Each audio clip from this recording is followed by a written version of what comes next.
Well, obviously, I want to start by thanking Steve. I want to thank Matt, and wherever she is, I want to thank Laura Vogt, Laura up there, who has just done so much work to get us all here and to make sure that we have barbecue in our stomachs to start the conversation. What I want to do today is talk about America's interaction with the First World War from the time the war began in Europe in 1914 until American entry in 1917. Can we have the slides, please? And I want to start with this image, which is the famous Fred Spears poster Enlist. I want to remind everybody that this image is not from 1917. It is, in fact, from 1915, which is reflective of two things. First, the involvement of the United States and the periodization of this war with the United States. When we think of America's relationship with the First World War as being from 1917 to 1918, we are, in fact, missing the main point, that the United States was deeply involved in this war in a variety of ways, as I hope to show here in just a bit, much earlier than American entry in 1917. And the other thing that this poster is attempting to get across is that it's part of the movement that became known as preparedness, the question about what the United States should or should not do to change its own society, change its own military, change its own way of thinking in response to the events that were going on in Europe. Now, the question of how the United States interacted with the First World War before entry is something that we have a lot of conventional wisdom on, we have a lot of kind of half-baked ideas and myths on, but not really a lot of solid research. So the book that I worked on, Path to War, was an attempt to do this, to try to understand how a large, diverse, complicated society like the United States was responding to the events in Europe, and how that response conditioned not only American entry into the war, but as I hope to show you here by the end of the lecture, how Americans responded to what it wanted to accomplish in the war and what it wanted to do with the post-war world. Now, I'm aware that in about a 45-minute lecture, I have to generalize, and I have to group a lot of things together. So I'm just going to be up front and say that's exactly what I'm going to do. If anybody wants to talk about specific things in the Q&A, I'll be happy to try. But it's not my intent to cover every element of American society. It is my attempt to sort of cover the standard deviation, if you will. My daughter's taking probability and statistics, so this has been on my mind. So I want to start with the guy who actually came up in the discussion last night. Could I have the next slide, please? There he is.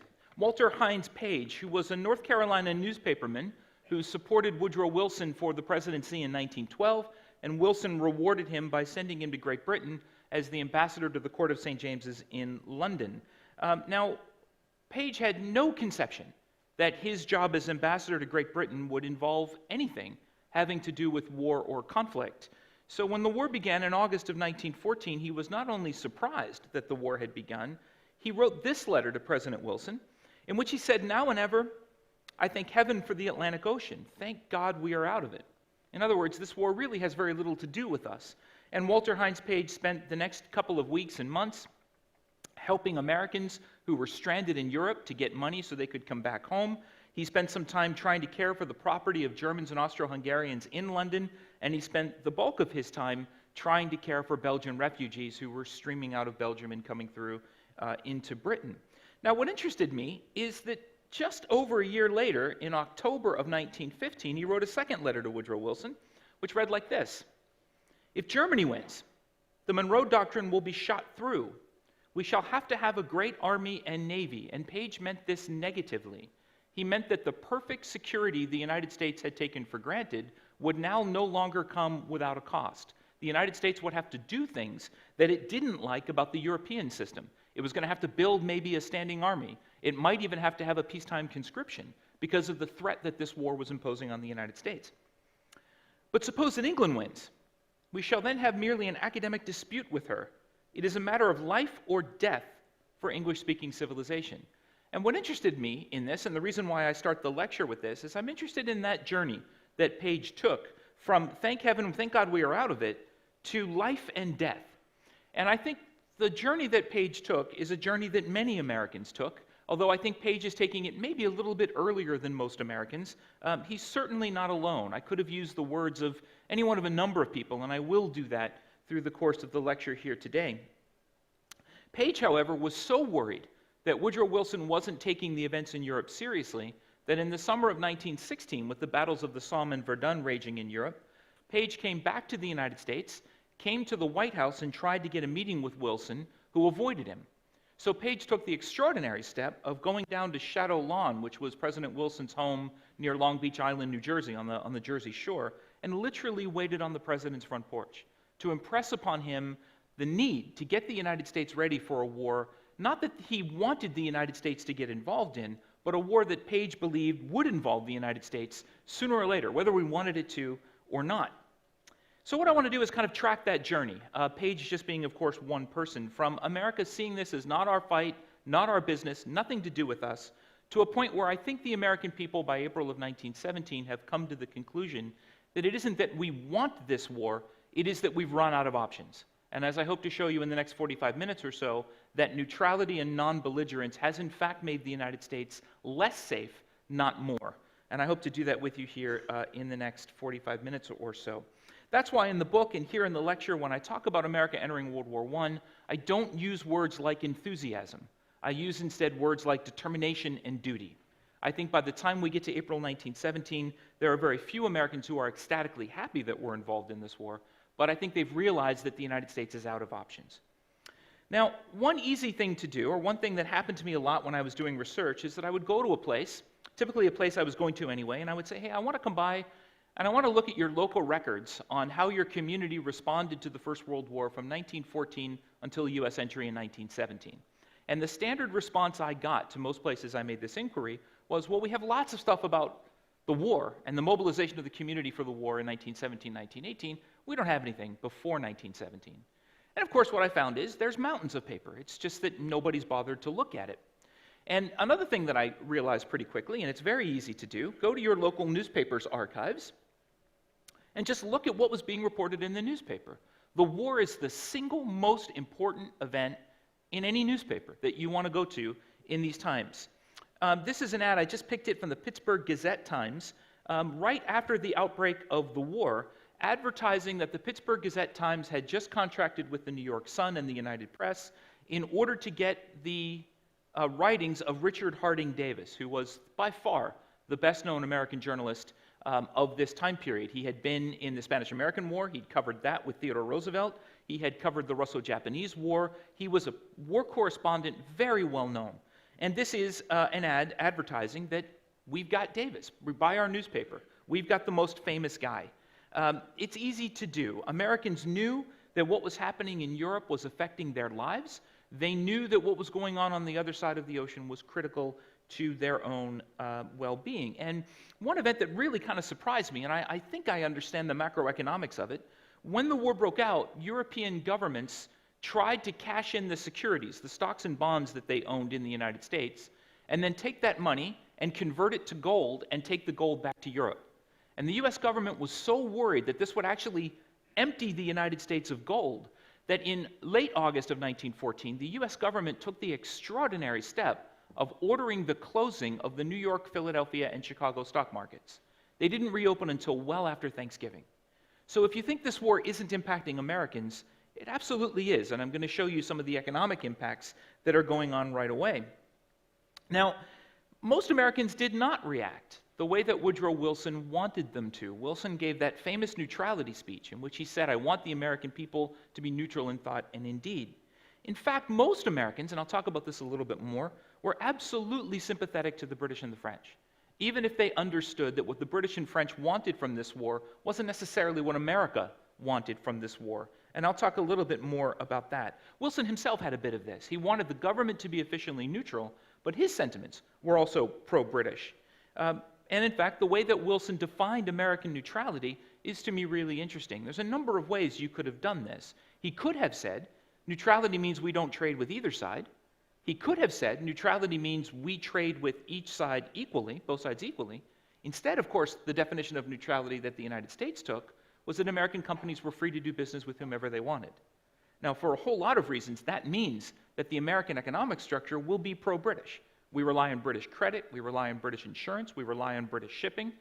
What that means, to my mind, is that early on in the war, where America's wallet and where America's heart want to go are in fact going in the same direction. And that's important. And I'll talk about that a little bit more as I go forward here too. I want to introduce you to another American, to me really fascinating, someone I had not heard of before I started doing this research. I may have heard her name, but that's probably about it. This is Mary Roberts Reinhardt, who was an American mystery story writer. This is her most famous book, The Circular Staircase. She later became known as the American Agatha Christie. She's an extremely well-known writer, not just for her mystery stories, but also for the social commentary that she had been writing, mostly for the Saturday Evening Post. She was a Republican progressive in the Theodore Roosevelt tradition. In late 1914, she was invited to come to New York City to attend an event at the Saturday Evening Post, and the editor of the Post made her an extraordinary offer. He told her, arranged for her to go to Europe, to meet the Kaiser and his wife, to meet the King and Queen of England, of Britain, and then to go to France and meet the President of France, Raymond Poincaré, and his wife, along with other VIPs, and then to give her the opportunity to be the first woman to go into the trenches and report on what was going on in the trenches. On top of all this, he would pay her the extraordinary sum of $1,000 per article to do it. Now, the story goes that the Saturday Evening Post made her this offer. Her husband stood up and said, "I refuse to allow my wife to do this." And Mary Roberts Reinhardt calmly put her hand on her husband's shoulder and said, quote, "I do not intend to let the biggest thing of my life go by without having been a part of it." Her husband then got the Saturday Evening Post to take out a $10,000 life insurance policy on her and said she can go. Now, what's interesting to me about Mary Roberts Reinhardt and Richard Harding Davis and many other Americans, they all go to Europe to report on the war, and they come back with very similar kinds of themes. And I want to highlight 4 themes that are especially prevalent in Mary Roberts Reinhardt, but in many of the other reporters that are covering the war. The first is that before they left for Europe, they all sort of said, we want to write a kind of plague on both your houses kind of article. We want to talk about the ways in which Europe has completely screwed this up. All of them, Mary Roberts Reinhardt included, get to Europe and begin to write, look, we still think this was a really disastrous, avoidable war, but it's clearly Germany that's responsible. It's clearly Germany that pushed this minor crisis in the Balkans into a continental war. And they've used it as an excuse to invade Belgium, which was no threat to Germany, and they've used it to invade France as well. Right? Clearly, this is Germany that's doing this. Second, like Richard Harding Davis, she said, that notwithstanding, you have to be really careful with the British media. They are trying to trick you. They are trying to feed you propaganda. They are trying to feed you stories that we can't confirm. However, what we can confirm is bad enough. Richard Harding Davis was present when the Germans burned the Belgian town of Louvain, and Davis wrote back his impressions. The German officers locked him in a railway car to try to stop him from being able to observe. So what they're saying is, look, you don't have to believe what the British are telling you. You can believe what we saw. We're Americans. We're neutral. Right? You can believe what we wrote instead. Third, she wrote early on that the United States had a clear interest in Allied victory, that a German victory in Europe was not good for the United States. However, she also understood that what Britain and France wanted to get out of this war wasn't necessarily what the United States would want to get out of this war, that a humbled and destroyed Germany wasn't necessarily in America's interest either. Therefore, if the United States were to get involved in the war, the United States had to be careful that it didn't just become an armed agent of British and French interests.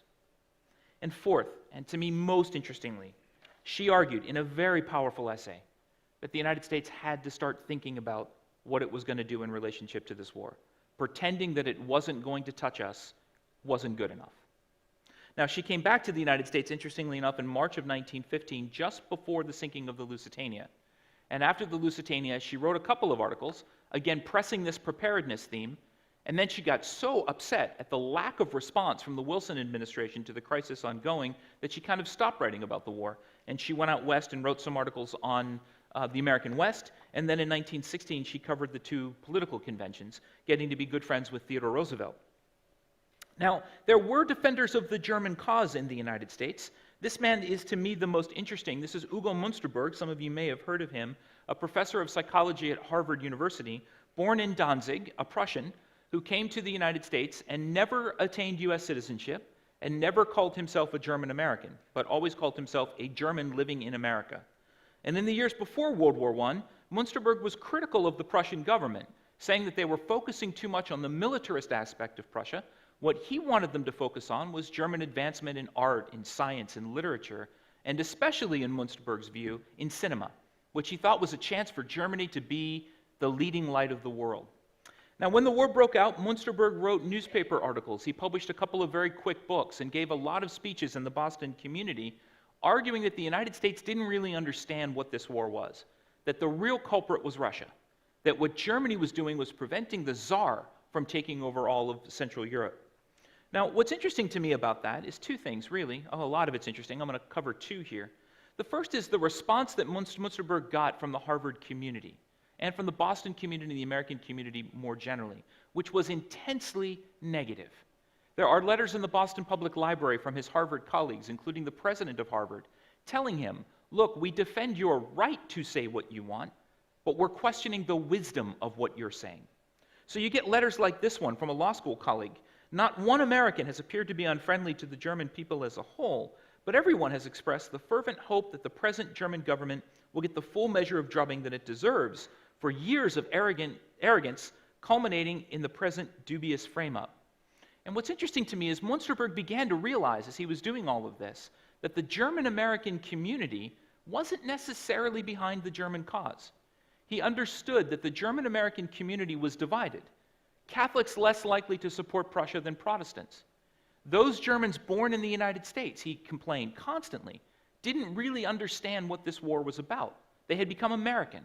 They had become individualistic. They had stopped seeing the world through Germany's eyes. And he complained about this a lot. He talked about the way in which it was difficult for Germany to make its case to the United States, that Germany didn't understand the American mind either. And sometime in 1915 and 1916, the Austro-Hungarian and German kind of public affairs offices in the United States closed their doors. In the Austro-Hungarian case, the Austrians are upfront in saying, it's not working. Right? What we're selling, they don't want to buy. Now, after the sinking of the Lusitania, Munsterberg just stopped. He stopped writing his articles. He stopped giving public lectures. He stopped talking about the war. I don't know whether it's because he, too, was appalled at the sinking of the Lusitania, or whether he didn't want to engage with the wave of anti-Germanism that came after the sinking of the Lusitania. And we'll never know, because Munsterberg died of an aneurysm in the middle of delivering a lecture at Harvard a couple of months after the sinking of the Lusitania. The Lusitania is critical. It doesn't lead the United States into war, of course, but it does do two important things. One, it takes a lot of the people who had been making Germany's case, or had been making a case for pacifism, and it puts them very much on the defensive. And the second thing it does is bring that question to the forefront. What do you want to do about this war that's ongoing in Europe? What should be our response to what's happening in Europe? Because it's creeping closer and closer and closer. And I can talk more about that a bit too. Attitudes towards Germany began to grow much, much harsher after the Lusitania. This is a cartoon from the New York Tribune in October of 1914, blaming Germany for the Armenian genocide. This is the Kaiser wearing an Ottoman fez with a scimitar dripping in blood, and the caption reads, Alle mit uns, a takeoff on the German belt buckles, Gott mit uns. The impression here, the idea in the United States, is that the Ottomans would never have done this if the Germans hadn't been pushing them, the same way the Germans had pushed Austria-Hungary to push the diplomatic crisis of July 1914 into war. Armenia drew tremendous sympathy in the United States, a Christian population living inside a Muslim community, a Muslim empire. Philadelphia held an Armenia Day in which they took black crepe and put it over the doors of every public building in Philadelphia until enough money had been raised to remove the crepe for Armenian relief. There were sabotage campaigns run by the Germans here in the United States that we know about, German government sabotage campaigns.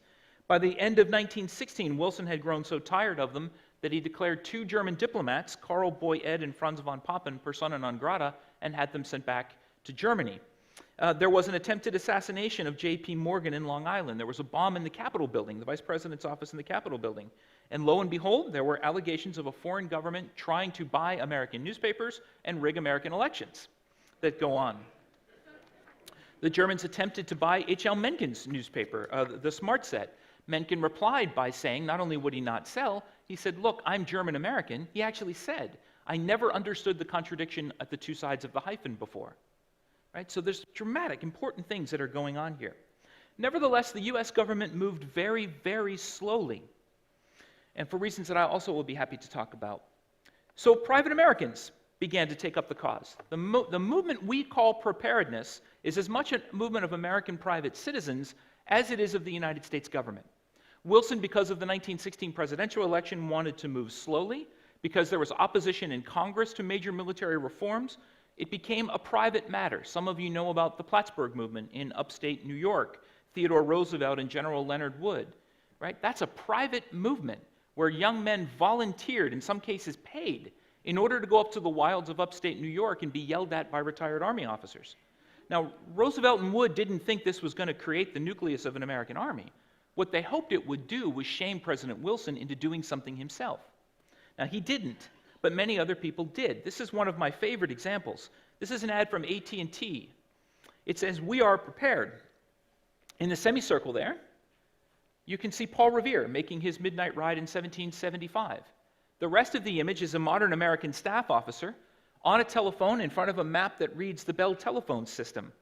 And the ad reads in part, "In its wonderful preparedness to inform its citizens of a national need, the United States stands alone and unequaled. It can command the entire Bell telephone system, which completely covers our country with its network of wires." In other words, we'll do it.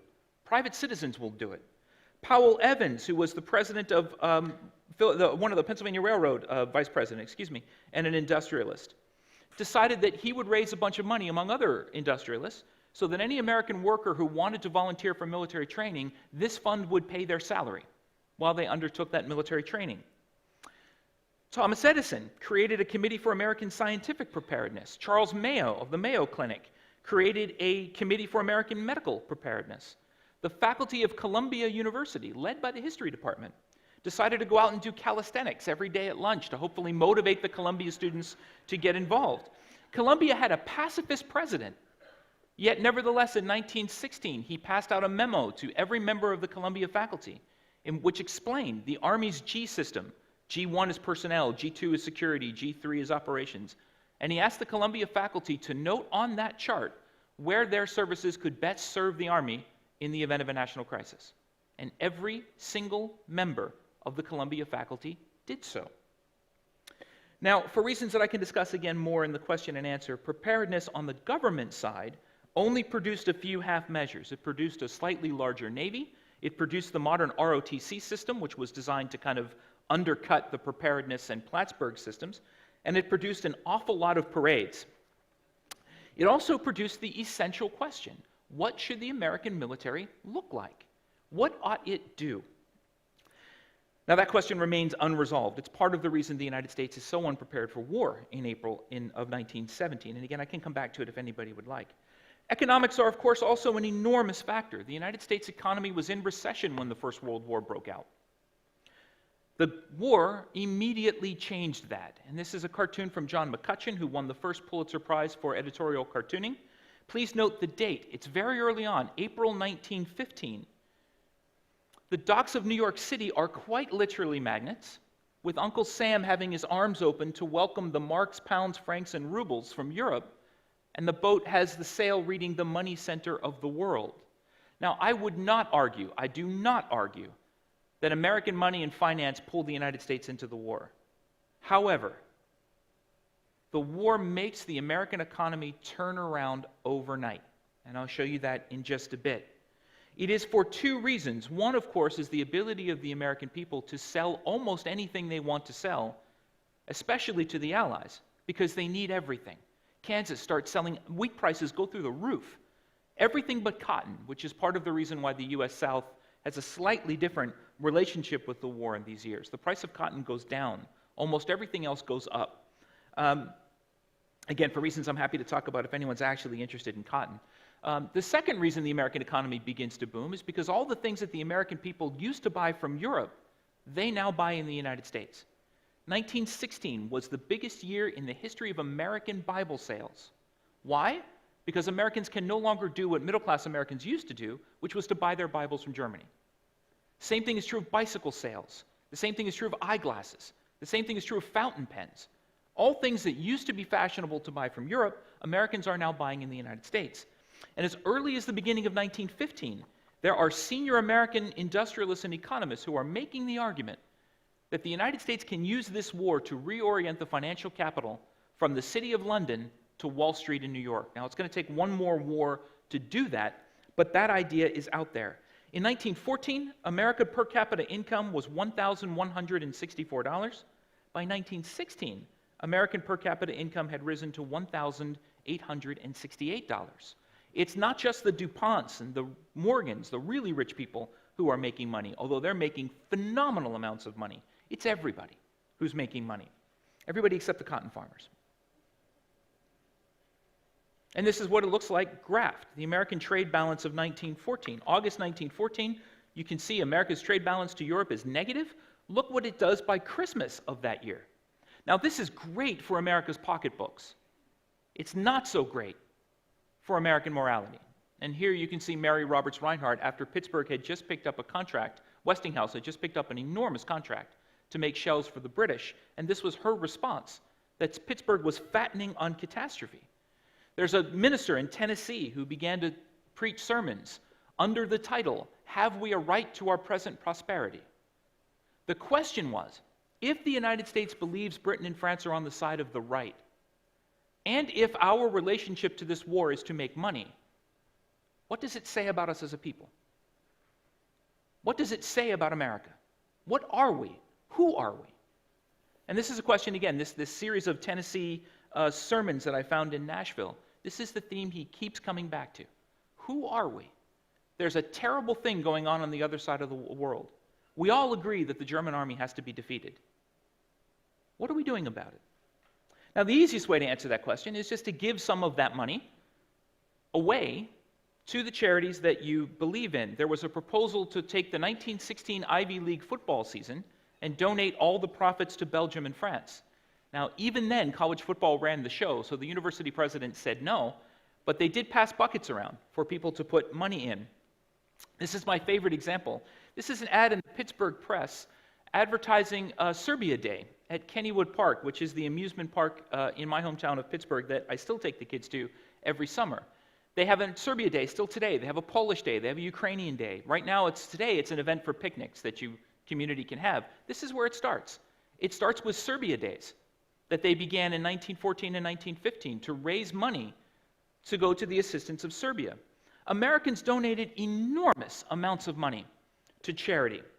John Wanamaker, the great Philadelphia industrialist, raised $100 million for Belgium alone. Philadelphia raised money for 2 entire field hospitals for France in one day.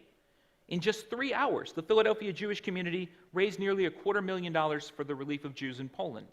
Americans gave enormous amounts of money. And to me, what's interesting about it is where that money disproportionately went. It disproportionately went to France, to Belgium, to Serbia, and to the extent that the Americans could do it, to Jewish communities in Poland. That's a little more complicated because the armies keep running over the Jewish parts of Eastern Europe. Some Americans, of course, offered much more than their money. These guys are the Lafayette Escadrille. These are Americans who volunteered to fly in a squadron dedicated to the French. They are really interesting guys. They're led by Billy Thaw. He's that guy behind one of the lion cubs that they have, Whiskey and Soda. There they are. There's Billy Thaw back there. These are Americans who volunteered, wealthy Americans, some of them with their own private airplanes, that go to fight in a squadron dedicated to the French. They are a public relations dream on both sides of the Atlantic Ocean. The French love them, of course, and the Americans love them. Theodore Roosevelt wrote articles about them for Collier's magazine. Cornelius Vanderbilt gave them a blank check to live as exotic and as rich a lifestyle as they wanted to live, and they did. I half suspect this is where fighter pilot culture comes from. The Americans could not discipline them, and the French had no incentive to do so, as long as they were both flying very well and as long as they represented this kind of link between the United States and France. Now, as you all know, they're not alone, right? There are others. Dilwyn Starr, the great football player for Harvard, died as a member of the Coldstream Guards for Great Britain in 1916. Other Americans that served, there's a Canadian researcher who estimates that 80,000 members of the Canadian Army in World War I were born in the United States. That is, the easiest way to join the British Army was simply to walk across the border into Canada and join the British Army there. Even if he's off by a factor of 4, that's an unbelievably high number. There are researchers who are doing similar studies with Belgians, with French, living in the United States. These are not foreign nationals of those countries. These are American citizens fighting in those armies. Okay? There's nothing comparable to what goes on in Germany and Austria-Hungary. There are Americans, people living in the United States who were citizens of Germany and Austria who go back to their home country to serve. There are almost no records that I can find of American citizens doing the same thing. This is why we have photographs on our passports, by the way. The Germans in 1914 were buying up people's passports or stealing them and then using them to get German reserve officers back to Germany through London. As long as they were carrying American passports, the British would not arrest them. So the State Department said, no, maybe it's a good idea if we put some pictures in these passports. Now, I've explained to you why the United States had pro-Allied sympathies. I haven't explained to you why that translates into America getting into the war. So let me do that now and begin to wrap up. I'm going to show you an image that is the cover image of Life magazine in February of 1916. It's not the same Life magazine that we have today. It's more like a satirical, like Punch or even The Onion. But this is it. Oops, sorry, that's the Lafayette Escadrille Memorial in Western Paris. And there's the image. Now, I want to break this down. And if there's any Canadians in the room, I promise I'm going to explain the top of the map here in just a bit. This is the cover image. Again, please note the date, February 10th, 1916. Here's what I think this map is reflecting. There's no text that explains it, but it's easy to get from the context of what Americans are talking about more generally. Here's the fear, bottom line up front, bluff, as the Army says. This is what the American people, at least a portion of them, are afraid could happen if the United States remains neutral. Here's the fear. If in 1916, Germany puts enough pressure on Great Britain and France that Britain and France need to get out of the war, one way the British and French could do it is by trading pieces of their empires in North America to Germany. This is the way European wars had ended for centuries. It's how my town goes from being Halifax, Esquimalt, which is the naval base out here in British Columbia. There is a fear that the French might offer Martinique. There is a fear that some parts of the Caribbean here might become German. In 1916, the United States bought the Danish Virgin Islands from Denmark for exactly this reason, for fear that Germany would invade or threaten to invade Denmark and then take the Virgin Islands as a prize. Remember, the Panama Canal opened in 1914. Right? So this is a serious, serious fear that the United States has. There is also the concern, well, I mean, the basic concern. This is, I think, the reference to barbarians here. It does not refer, I don't think, to the Canadians, who are by and large lovely people. The fear is that Canada, then fully a part of the British Empire, could become German. And this, then, is a strategic situation the United States, of course, can't abide. Now, I don't think there are very many Americans who worried that the rest of the country would be taken over by the Germans. There is, however, a common thread running through American popular culture in 1915, 1916, that we as Americans hadn't done anything to stop it. There's a series of pulp fiction novels that come out on exactly this fear that the Germans are going to invade the United States, or that the United States will become the next China, a wealthy country picked apart by European great powers because it cannot defend itself. That fear is absolutely in the American ether. Another fear that's in the American ether is that Germany will ally with Mexico. There was a civil war going on in Mexico. It was what we would today call a failed state. The German spies that the United States Secret Service uncovered in New York City left New York and went to Mexico and set up an operation there. The fear is that the Europeans will do in Mexico what America knew they were already doing in places like Arabia and Ireland. Stir up trouble. Side with the people we don't want them siding with. There was also a fear that Germany might ally with Japan and offer Japan part of this deal as well. This is an age, remember, of intense anti-Asian racism in the American West Coast. There are reports in the U.S. South that the Germans are riling up African Americans, promising them crazy things like social equality, if they'll rise up, if they'll leave the farms, if they'll leave the factories. Right? There is a fear, of course, of Turkey being involved in this, Austria being involved in this. Again, what I think this is expressing is not so much an actual fear that Kansas City is going to become whatever this is, Schweinstein or whatever this is here, Ak Louis instead of St. Louis. There's a lot of kind of racist names on here as well. Los Angeles becomes Yoho Angeli. I mean, it's a, you can break this map down for a long, long time.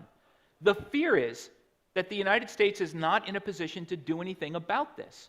Again, that America is becoming less safe because of our neutrality, not more safe.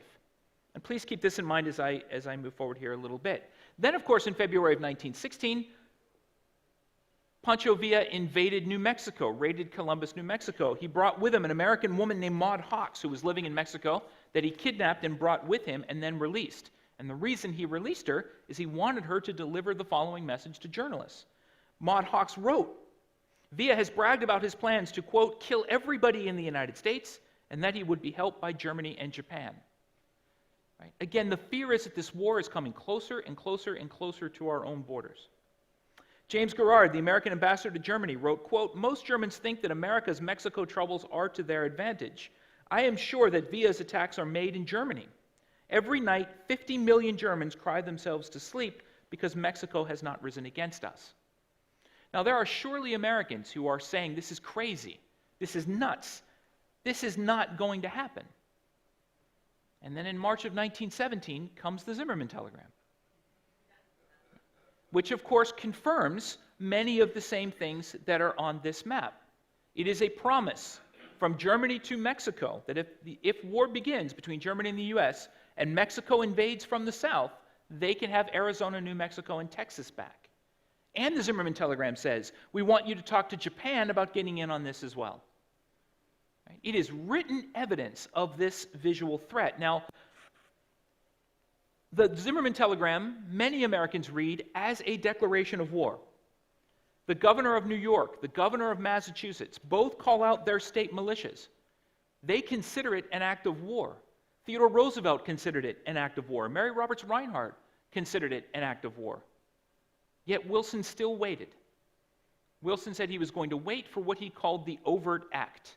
In other words, we know what Germany has said, but we don't think they're actually going to do it. We're going to wait until they actually do something. And there is a famous incident of an American journalist named Floyd Gibbons, who's on the Laconia, a ship going across the Atlantic Ocean when the Germans torpedo it. He's sitting in a rowboat waiting to be rescued when another British passenger on it rows up in another rowboat and screams at him, so, is this your bloody overt act or not? And Gibbons turns to the British citizen and says, I don't know. I don't know. I don't know what the president's going to do. Wilson's advisors have a meeting in which they tell him, it is possible that the Senate will declare war without you. They have that power. And two members of his cabinet, including his son-in-law, William Gibbs McAdoo, decide that if the president doesn't declare war pretty soon, they'll resign from the cabinet. There's a lot of pressure building on Wilson. I think to center this story around Wilson is to miss an awful lot of what is going on in this time period. Now, if I'm right about this, and I think I am, it means that in April 1917, what the American people want is to eliminate this threat. Now, part of the threat recedes a little bit when both the Mexican and Japanese governments say, we don't want any part of this. Right? We're not going to sign an alliance with Germany. But the reason the American people want to go to war in March, I would argue, not April, in March of 1917, is that they want this threat to their own communities to go away. Now, if I'm right about that, and again, I think I am, that threat went away on November 11, 1918, the date that we still consider the end of the First World War here in the United States, the date that we still mark to commemorate the end of the First World War. Now, so in my own mind, I think of this kind of like an hourglass. In 1914, the American people are of vastly different opinions. By April 1917, by March 1917, they've come to the realization that by doing nothing, they have in fact made themselves less safe. Now, once the armistice is signed on November 11, 1918, then the idea from Americans, the message from the American people is, the war is over. Give us back our husbands, sons, uncles, brothers. And then the hourglass starts to separate out again, with Americans having very different ideas about what the United States should do next. And I want to end, before I take your questions, by coming back to Mary Roberts Rinehart. When she read the Zimmerman telegram, she sat down and wrote a piece that was published in the Saturday Evening Post in March of 1917, in which she argued that because this was an existential war to the United States, because the United States itself was threatened, the United States could not, under any circumstances, use a system like we used in the Civil War, where people could buy their way out of military service. She wrote, if in this war we allow the few to fight for us, then as a nation we have died and our ideals have died with us. Though we win, if we have not all borne this burden alike, then do we all lose. And she had two teenage sons. And she wrote, "I am willing for them to die for this cause. This is not, in her mind, a war of choice. This is a war that is now caused by American neutrality and American incompetence over the past couple of years. And because of that," she writes, "my sons are going to go into an army that is not ready for the mission that it's going to have to undertake. We have wasted 2 years," she wrote. Then I thought, fascinatingly, she wrote, "We are virtually at war. By the time this is published, perhaps the declaration will have been made." And of course, by the time this was published, no declaration had been made, leading people like Mary Roberts Rinehart, Theodore Roosevelt, and millions of Americans to wonder what Wilson was doing and what he was thinking. Roosevelt wrote, "If Wilson does not declare war now, I will go to the White House and, quote, I will skin him alive." Then Mary Roberts Rinehart wrote that Britain and France shared part of the American ideal and had been fighting for it since 1914. They had been fighting for, quote, "the ideal on which my country was founded. Under the domination of the Prussians," and this is a key distinction that Americans made, under the domination of the Prussians, a distinction that German Americans made as well. If you can get rid of the Prussians, then Germany can be fine, a distinction that Wilson makes in his declaration of war speech.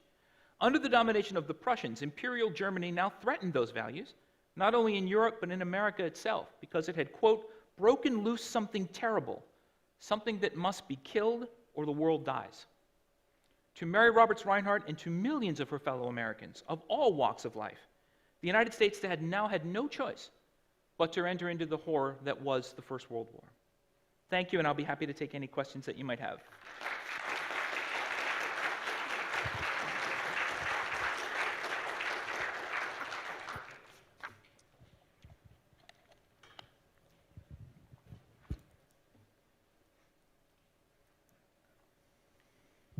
Very, very good. Enjoyed that.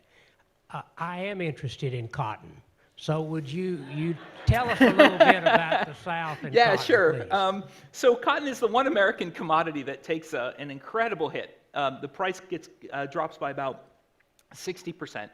And the initial reason is that the British declare cotton as contraband because the Germans pack artillery shells in it, so in order to keep the shells from banging against each other.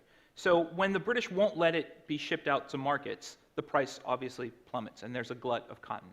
And there are 2 senators in the United States, Hoke Smith from Georgia is the big one, who just start yelling and screaming at the British. And there have actually been studies where the anti-British tenor in the American press correlates exactly inversely to the price of cotton. So the lower the price of cotton, the more intense anti-American sentiment, anti-British sentiment is in the US, both in the South and in cities like New York, which depend in part upon overseas sales of cotton, the financing, etc. So there is a debate. David may be able to speak to this much better than I can, but there is a debate inside the British government where there are senior British officials, including the British ambassador to the United States, Sir Cecil Spring Rice, who make the argument, look, just let the cotton go through. It's not worth the fight. Whereas there are others like the British Army who are saying, yeah, you have to contraband it. So there is this debate that's going back and forth. So by late 1916, that argument kind of goes away. That is, the British are letting enough cotton go through, and the government's doing other things to prop up the price of cotton in the South. But cotton's the one exception. So you get this weird, anomalous kind of situation where tobacco farmers in the U.S. South are getting rich, and cotton farmers are becoming impoverished. And then there's all kinds of mechanisms they use to try to even that out. So that's as quick as I can do it. Oh, that's all I know about cotton. Yeah. Terrific talk, Mike. Terrific book. Love Thanks. it. Thanks. I wonder if you could talk a little bit about your research journey doing this book. I mean, this is a very diverse country, a huge country. Yeah. How did you decide where to go, what sources to consult? I mean, it's an amazing Yeah. feat, really, this book. Yeah, so Thanks. I mean, I had a couple people when I was talking about doing this book, including one of the editors of the book, who said, look, I'm not sure that this is going to be a really hard project to research. And I admit that, but I guess I finally decided, look, I can either not do it because it's hard, or I can do the best job that I can as an historian. So I decided on the latter, and what I tried to do was get as much geographical diversity as I could. So I did work in Iowa, I did work in Tennessee, I did work in Florida, I did work in Boston, I mean, you know, all over the place. And what I was trying to look for, again, I was thinking of this in probability terms. You guys may know these box and whisker diagrams that statisticians use. What I was thinking is most of the research that we've done, maybe appropriately as historians, are the whiskers, that is the outliers. What I was trying to do is get as clear a picture as I could of what was in the box. So I made a kind of decision that I wasn't so interested in the IWW, and I wasn't so interested in, what would have been called the aggressive pro-Irish, Jeremiah O'Leary and those folks. I was interested in more the center. So my research methodology was to try to look for publications like Life magazine, which are aiming at a kind of centrist audience, and accept that I was going to have to generalize and that I was going to have to paint a lot of gray in it, instead of using the entire palette. But I'm sure there are specialists that can give a lot more detail into those things than I could, but I was trying to do as much of a consensus as I could. What I didn't want to do was what some folks have done, which is to say, I'm going to study Pittsburgh. That would have been the easiest thing to do. But then you could make the very logical argument to come back that you're really only doing a local study, it's not representative. So I decided to do it the hard way. Thanks. Thank you very much, and thanks for that talk. I would just like you to maybe to address a little bit on the pacifist movement, because I didn't hear in your talk anything about Jane Addams or Robert La Follette or the resignation of Jennings as Secretary of State. Because I also struggle with why America went into the war. And when I read a lot of what you're saying, but I also read there was a tremendous movement of people who felt that even with the Zimmerman telegram, etc., that was still wrong. And I think Robert La Follette, I think he spoke for something like 2 hours or something. There are folks. There are two real critical moments. One is the sinking of the Lusitania, when even Jane Addams, I was quite surprised, many of the suffragettes that were trying to push for women's suffrage, the Lusitania is the moment when they switch. And they become pro-preparedness. I wouldn't say pro-war, but they become pro-preparedness. So the Lusitania, I think, puts people like Jane Addams very much on the defensive. The other point that I would make, the other event, I think, is after the election of Wilson, in the re-election of Wilson in 1916, when Wilson did go to the European great powers and say, tell us what your war aims are, we want to try to kind of negotiate this. And the Europeans either cannot express what their war aims are, or their war aims are, like as in the German case, so ridiculous that it's obvious that if you let this thing burn out the way that it's going to burn out, it's only going to benefit the Germans. It's only going to benefit the very people that you think shouldn't benefit. So that's not to say that the pacifist movement goes away, but it puts them on the defensive, and it puts them, I think, in a position where they're not dominating the discourse. They look like people that don't really understand what's happening. Henry Ford does this. He tries this grand mission where he outfits a ship, and he's going to go to Europe, and he's somehow going to end the war. And the American people just ridicule him, like, just stay to making cars. Like, you don't understand what's happening here. So this is not to deny the existence of the pacifists, and I know there is a difference between looking retrospectively and saying, I really admire what those people were doing, and looking retrospectively and saying, yes, they were driving the discourse. Those are two different things. So in my own mind, I admire what they're trying to do. I don't see them as driving the discourse. And Andrew Preston, a British researcher, Canadian researcher working in Britain, has done a study of American religious leaders, and my research would confirm what he argued, which is that after the Lusitania, American religious leaders go from being generally pacifist to saying, this is a war that Christ could support. This is a war that Christians of good conscience can support, especially after the Lusitania and Armenia. I'm from the forgotten part of Texas, which is the western part, everything west of I-35. Would you speak to, you've spoken to wheat, you've spoken to cotton, could you speak to beef cattle in the second part of my question? I cannot speak to beef cattle, except to say that I know that the price goes up. That's about all I can do. Thanks. Second part is the role, you talked about the effect on the South through cotton. Can you speak about the effect on resurrection of the lost cause in the South that World War I presented, especially post-Reconstruction? Yeah, there is some. I actually found this magazine in Tennessee. There was a magazine, I don't know when it stopped publishing, called Confederate Veteran Monthly, which was a forum of these guys. It has some lost cause elements. It has some things that aren't quite there. Its tone follows this track. Like before the Lusitania, before the middle of 1915, they're sort of arguing, well, look how idiotic the Europeans are. You know, look what they're doing. They're tearing themselves apart. America should be ready to pick up the mantle when it's over. And then late 1915, early 1916, they start making the same case, that there isn't, they actually make the argument that there isn't a sectional difference here, that the threat to America is a threat to America, that there isn't a distinctive threat to the North or to the South. And then when the Zimmerman telegram comes out, of course, it's a direct threat to at least Texas, if not the rest of the South. And then you get people making the argument that, hey, this is We're actually more in the line of fire than New York or Boston is. Why aren't we being involved in this? There is also an element in the South that I must note, led by the North Carolina Senator Claude Kitchen, who is not necessarily opposed to preparedness, but he thinks preparedness is a scheme to just funnel more money into the industrial Northeast. And this is also a kind of strand of thought in the American South, that what preparedness really is a way for Theodore Roosevelt to make New York, Boston, Philadelphia, Pittsburgh richer at the expense of the good Americans who are down here growing cotton and tobacco. So there is a sense, Kitchen's okay with preparedness if the money's kind of evenly diverted out. So there is this big plan.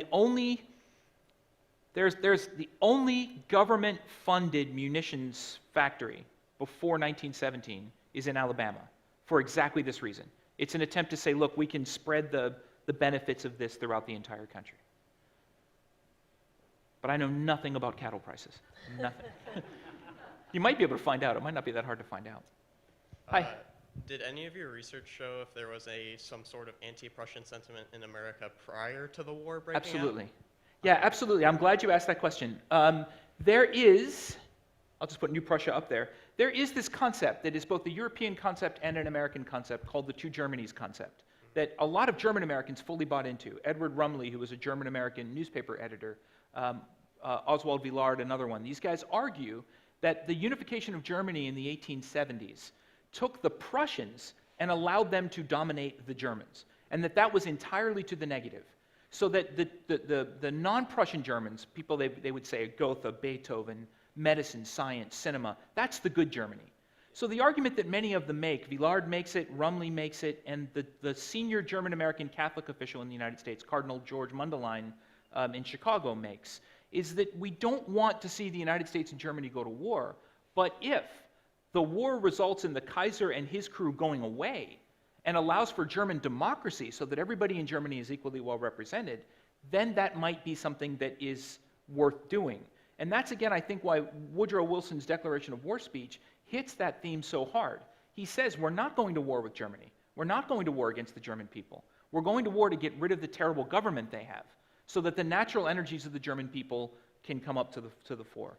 So there's an absolute distinction that's made. And of course, in today's world, post-1945, there is no geographic entity called Prussia, and we don't think about the distinction between Prussia and Germany, but they thought about it a lot. And of course, a large percentage of the American German community came to the United States to get away from the unification of Germany and its dominance by Prussia. So excellent question. I'm glad you brought that up. Thank you. And I know that there are going to be more questions. Fortunately, Dr. Neiberg is going to be with us for the entire symposium. I also see that some of you have some of his books in hand, so you might be able to convince him to sign a copy during our break. I'd ask you to be sure to be back at our starting time of 10 a.m. We look forward to seeing you then. Please join me in thanking Dr. Michael Neiberg.